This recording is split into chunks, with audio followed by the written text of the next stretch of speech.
Next question पे आते हैं, प्रोबेबिलिटी का क्वेश्चन है। क्या क्वेश्चन है देखते हैं। Let two pair 6 face dice A and B be thrown simultaneously।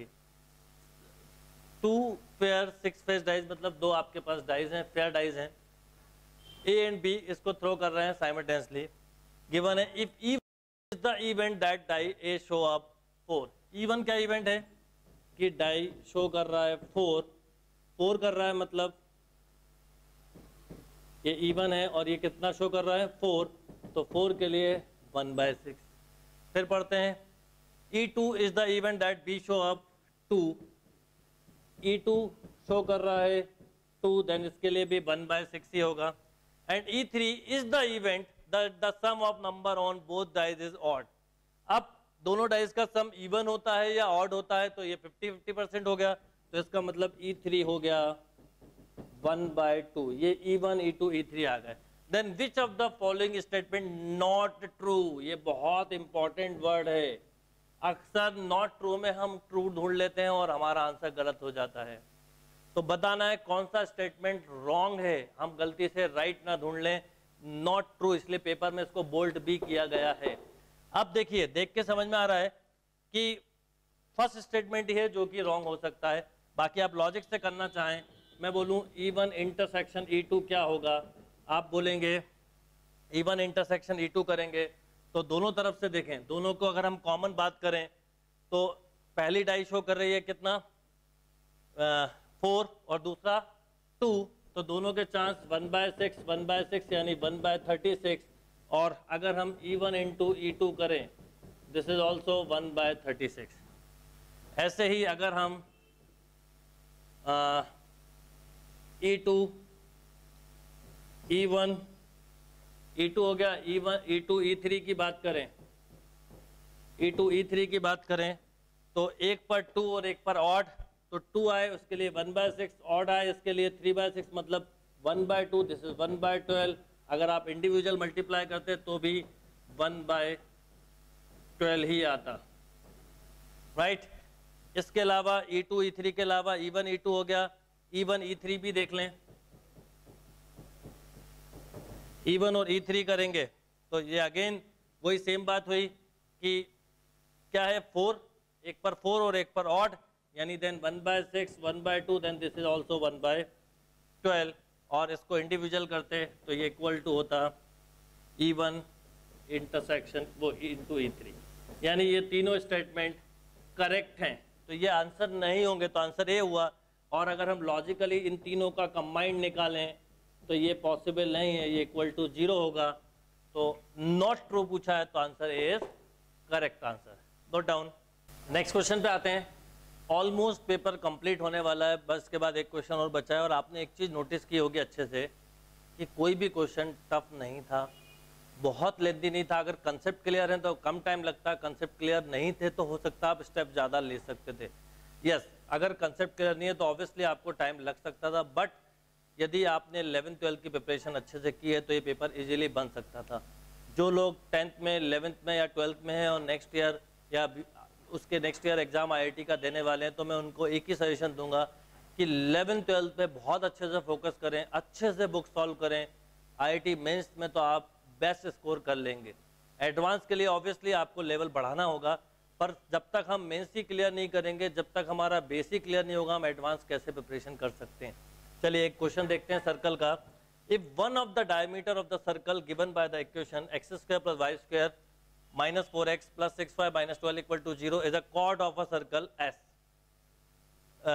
whose center is at -3 2, then the radius of S। बहुत अच्छा क्वेश्चन है, सिंपल क्वेश्चन है। एक सर्कल है जिसका सेंटर हम S मान लें, S गिवन है, और इसका सेंटर का पॉइंट दिया है -3 2। एक और सर्कल है, एक और सर्कल होगा मान लो ऐसा। इस सर्कल की जो डायामीटर है वो इसकी कॉर्ड हो गई, तो इसको डैश करके बना लो जिससे कंफ्यूजन ना हो। ये sir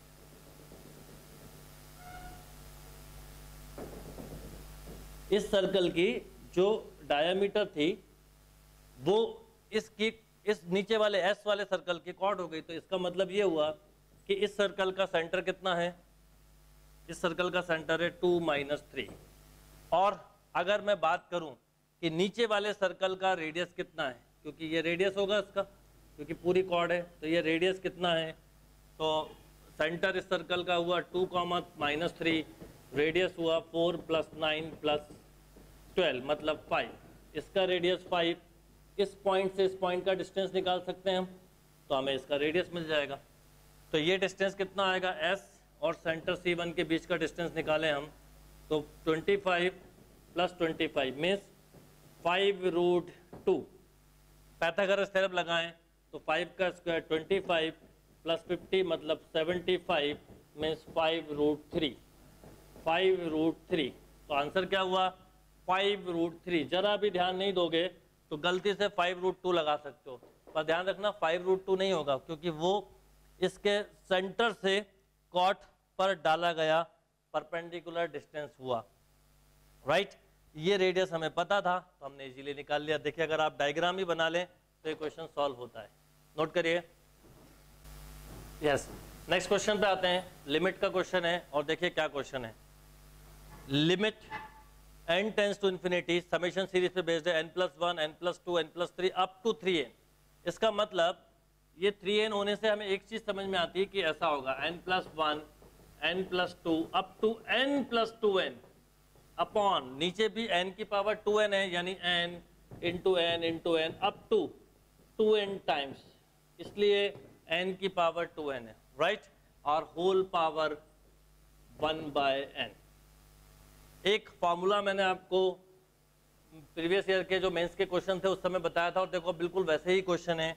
and limit n tends to infinity 1/n summation r = 1 to n f r/n की फॉर्म होते हैं, डायरेक्टली 0 to 1 fx में कन्वर्ट होती है। यदि ये लिमिट 2n है तो लिमिट 0 to 2 हो जाएगी, 3 है तो 3, 4 है तो 4, 5 है तो 5, लाइक दिस। अब इस क्वेश्चन को हम समझें, लिमिट हम बाद में लेते हैं, इसको अगर हम लॉजिकली समझें, इसको कुछ भी मान सकते हैं। हमने मान लिया सपोज इसको y मान लिया, तो देखिए इसके साथ मैं अलग अलग टर्म लिखूं तो क्या क्या होगा। ऐसा होगा n+1/n, n+2/n, n+3/n up to n+2n/n whole power 1/n। अब मैं इसको चाहूं तो ऐसा लिख सकता हूं, summation r = 1 to 2n।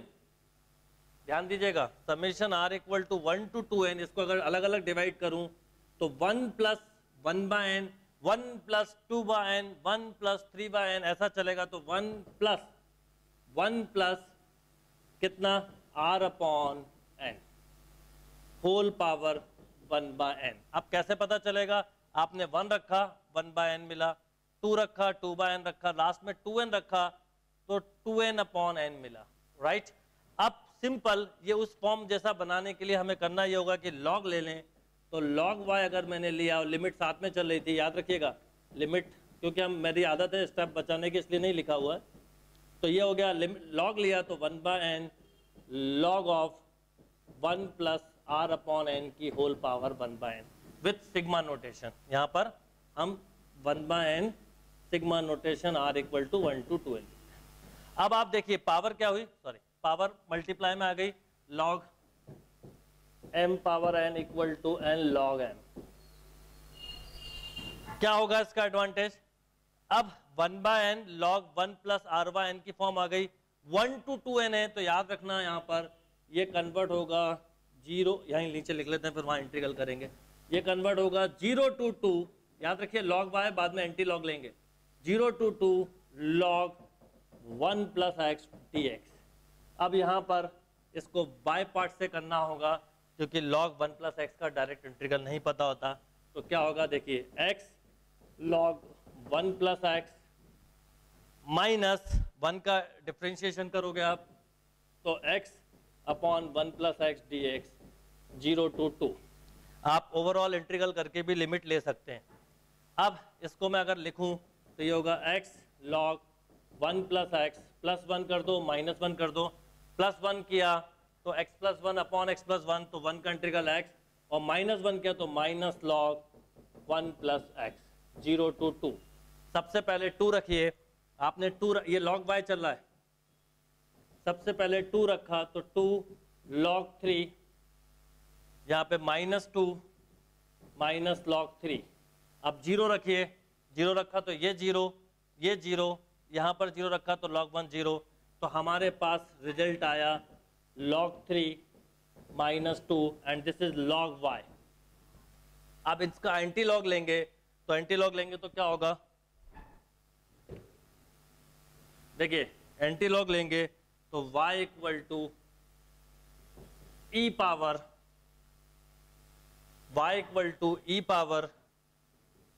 log 3 -2। इसको मैं ऐसा भी लिख सकता हूं, y equal to e power log 3 into e की पावर -2, राइट। अब क्या हो जाएगा ये फाइनली, y इक्वल टू ये log e से log e cancel 3 upon e square. एक मिनट यहाँ पे देख लें, एक मिनट क्या हुआ होगा जब लिमिट रखी आपने 2, ये माइनस माइनस प्लस आएगा, इसका मतलब ये 3 log 3 होगा, तो 3 log 3 -2, तो यहाँ पर ये 27 मिलेगा, 27 अपॉन ई स्क्वायर। याद रखिएगा एक फॉर्मूला होता है e power m log n equal to n power m। log का बेस पावर का बेस सेम हो तो रिमेनिंग ये मिलेगा। तो यहाँ पर देखिए जरा सा भी हम ध्यान नहीं देंगे, मिस्टेक हो सकती है। जब हमने 2 रखा होगा तो 2 log 3 -2, यहाँ पर इंटीग्रल के समय हमें ध्यान रखना था कि इसमें आपने क्या किया, इसका इंटीग्रल ऐसा किया होगा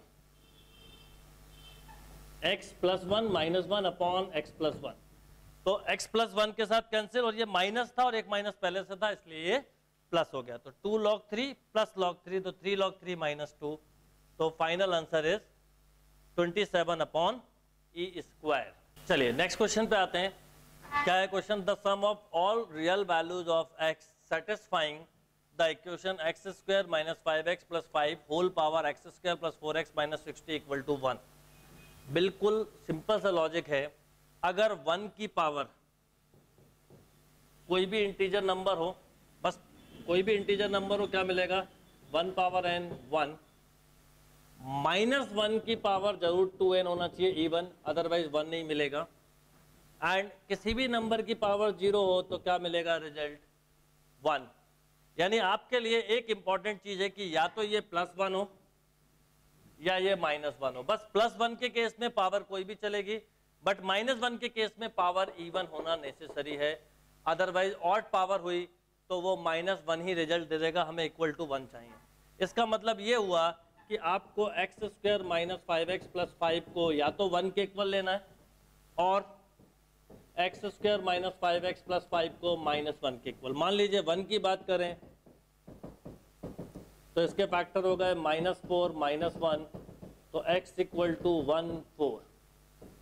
इधर आए x² - 5x + 6 equal to 0, x - 2 x - 3 equal to 0, तो x equal to 2 and 3, right.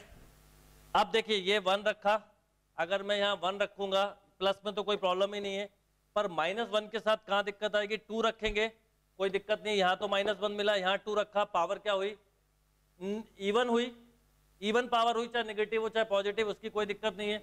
-1 की पावर -2n होता तो भी 1 ही मिलता, राइट।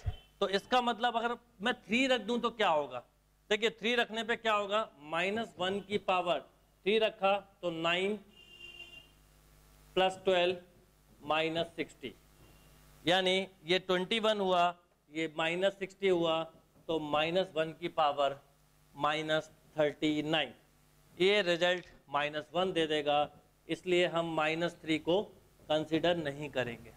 अब इस पे आते हैं, x² + 4x - 60 ये होना चाहिए 0। आप 4 को ऐसे ब्रेक करो कि -60 आ जाए, तो कितना हो जाएगा, 4 को ब्रेक करो कि -60 आ जाए, एक फैक्टर नेगेटिव होगा एक पॉजिटिव होगा, तो 10 और 6 हो जाएंगे, तो x² मतलब x + 10 into x minus 4 equal to sorry x minus 6 equal to 0। तो ये आ गया कितना 6 और माइनस 10। तो हमारे लिए रियल रूट्स क्या क्या होंगे 1 प्लस 4 प्लस 2 3 नहीं हो सकता प्लस 6 माइनस 10। सब सम करने के लिए बोला सारे x की वैल्यू को। तो 4 प्लस 1 5 5 प्लस 4 प्लस 6 10 10 में से 10 गया तो 0। तो नेट आंसर इज 3। तो राइट आंसर विल बी 3 यानी sum of all value of x क्या होगी 3। ये 3 इसलिए नहीं होगा क्योंकि इस 3 को रखने पे हमें रिजल्ट +1 की जगह -1 मिल जाएगा और आपको रिजल्ट +1 के लिए बोला गया है। यही एक इंपॉर्टेंट चीज थी। अगर आप ध्यान नहीं देते और इस 3 को भी ले लेते तो 3 + 3 6 होता। एक ऑप्शन 6 भी दिया हुआ। इस तरह की मिस्टेक अक्सर कॉम्पिटिटिव एग्जाम में हो जाती हैं और इन्हीं से हम पीछे हो जाते हैं। तो ऐसी छोटी छोटी चीज़ों पे बहुत याद रखना है। और आपने नोटिस किया होगा इसीलिए मैंने ऑर्डर एक ऑर्डर में लेके नहीं चला। मैं जी सेट लिया था पर एक ऑर्डर में लेके इसलिए चला कि पहले वो क्वेश्चन करो जो सबसे सिंपल है, फिर उससे थोड़ा हायर लेवल के और फिर उससे हायर लेवल के। हो सकता है मेरा ऑर्डर ऑफ अटेम्प्ट आपके ऑर्डर ऑफ अटेम्प्ट से अलग हो, पर जो भी ऑर्डर ऑफ अटेम्प्ट हो याद रखिएगा सिंपल टू टफ ही होना चाहिए। चलिए नेक्स्ट क्वेश्चन करते हैं। क्या है नेक्स्ट क्वेश्चन? बूलियन एक्सप्रेशन का क्वेश्चन है और इसमें बस ट्रूथ टेबल बना के अगर आप करेंगे तो बहुत जल्दी हो जाएगा। इनको प्रॉपर्टी के थ्रू भी कर सकते हैं पर प्रॉपर्टी याद रखना कई बार मुश्किल होता है, तो क्यों ना हम टेबल बना लें, कभी भी मिस्टेक नहीं होगी। P intersection negation of Q और Q और निगेशन P इंटरसेक्शन Q, ये इंटरसेक्शन जैसा काम करता है। याद रखिए ये यूनियन जैसा काम करता है। अब इसकी टेबल में जितने टर्म आ रहे हैं वो सब ले लें हम।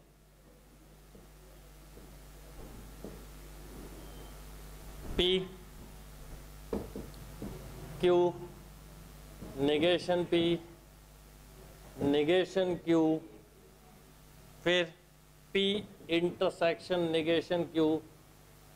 बाद में करने वाला क्वेश्चन था और सबसे आखिरी ही लिया मैंने। P इंटरसेक्शन निगेशन Q, फिर निगेशन, फिर इसके साथ ये भी ले लो एक साथ ही P इंटरसेक्शन निगेशन Q और Q,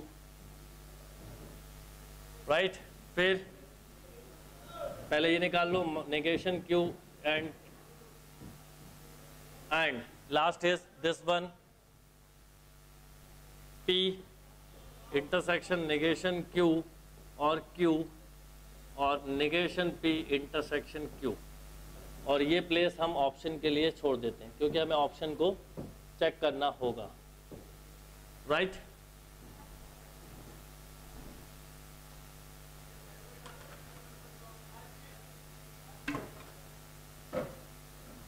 अब सबसे पहले true true true false false true false false. Negation P true का फॉल्स, ट्रू का फॉल्स, फॉल्स का ट्रू, फॉल्स का ट्रू, राइट। बहुत ध्यान से करना है, कहीं कोई मिस्टेक नहीं होना चाहिए।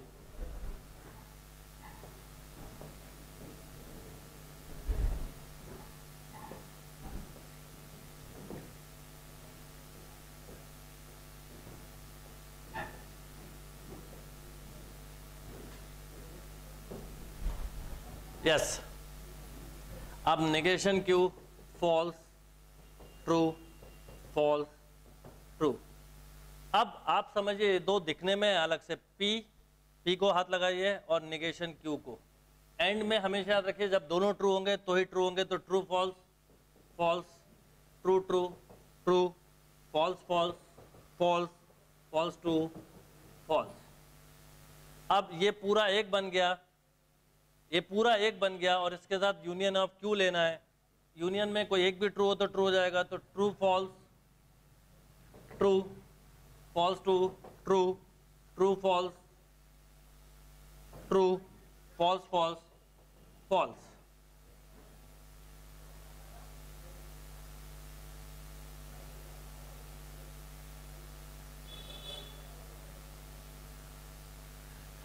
फिर आते हैं नेगेशन P एंड Q। देखिए ये दोनों एक साथ हैं। True false false false true false, and लगा हुआ है, राइट। अब इनके और इनके बीच का रिलेशन निकालना है और वो भी और के साथ, तो क्या हो जाएगा, ट्रू ट्रू ट्रू फॉल्स। अब यहां तक आने के बाद अब आपको ये देखना है कि कौन सा ऑप्शन करेक्ट होगा। तो ये निगेशंस वाले हैं, पहले हम ये देख लेते हैं सी डी। जैसे मान लो मैं पी इंटरसेक्शन क्यू लूं, यहां से आंसर्स कर रहे हैं हम चालू।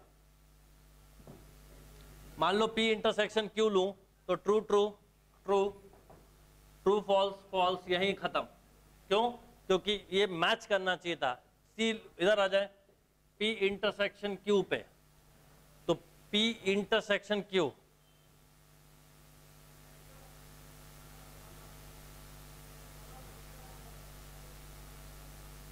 पी इंटरसेक्शन क्यू,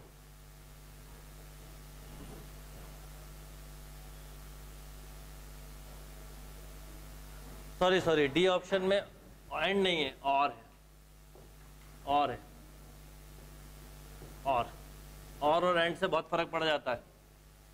पी और क्यू, तो देखिए true true true true false true false true true false false false. देखिए बाई चांस यही मिल गया। मैंने यहाँ पीछे से केवल इसलिए स्टार्ट किया था कि निगेशन वाले में थोड़ा टाइम लगता तो पहले इनको करते, एंड में तो समझ में आ रहा था एंड तो हो ही नहीं सकता क्योंकि एंड यहीं खत्म हो जाता। तो right answer will be D, Delhi.